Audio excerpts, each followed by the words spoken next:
Hey guys, it's Dr. Wilson here. I wanted to talk to y'all today about some workplace ergonomics.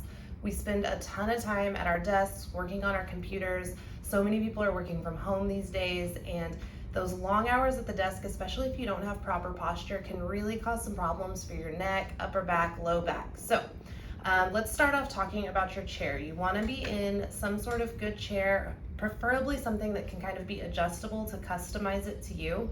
So what you want to start out with is the chair height. It's the best place to start. You want to have it at a height where your feet can be flat on the floor in front of you, your knees at 90 degrees, and then your hips at 90 degrees. So just find that height that's right for you, and then is right for the height of whatever the desk is that you're working at as well.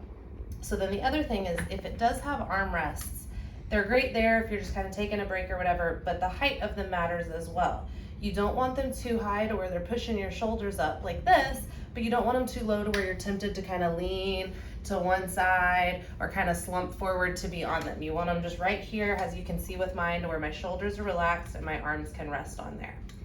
Then the desk height with the chair height is important as well. You want to be able to have your hands at the keyboard, resting comfortably there, elbows at 90 or a little bit more. But the most important part is you want your shoulders to be able to be down, back, and relaxed. You don't want to be hunched up here. You don't want to be slumped over. Just nice shoulders down, back, and relaxed. So that kind of covers most of the chair. Now we want to talk about our computer placement. You want your screen, basically the middle of your screen, you want to be at eye level. A lot of people's monitors or their laptops are too low, and so we're kind of looking down the entire day, and that puts a lot of stress on your neck and upper back.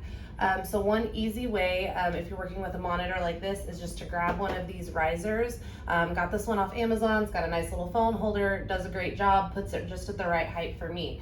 If you're working on a laptop like a lot of people are doing these days, I really like suggesting people to get like a Bluetooth keyboard and mouse, and then you can have a riser of some sort that the laptop sits on, gets the screen up in front of you like I'm talking about, but then you still have access to your keyboard and mouse. So that's a good fix for that as well.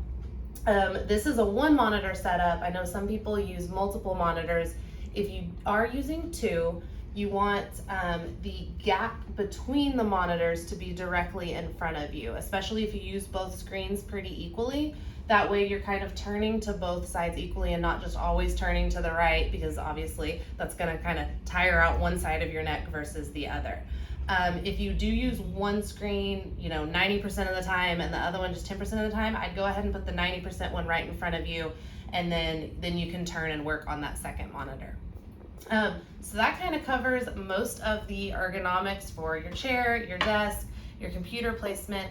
But overall, we want to minimize the time we're sitting. That is the best way to avoid pain from sitting too long, is to not sit.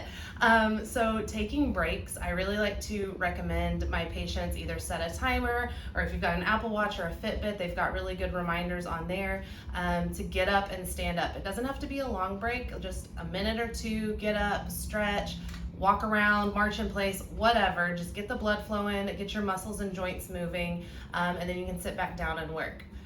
For bonus points, you can get a sit to stand desk. I really like this one because the whole desk comes up and down. I know some people's work environments may not allow them to have that. I know they have some desktop ones as well that will just raise your monitor and everything. So that's really great because you can vary from sitting to standing throughout the day based on kind of how your body's feeling and what you feel like you need. Now, for those working from home, this is the big one. Resist, resist, resist the urge to take that laptop to the couch or the bed to do your work. I have patients getting in really funky positions while they're working, and it's gonna wreak havoc on your body when you're doing a lot of prolonged work, lounging, laying down, whatever.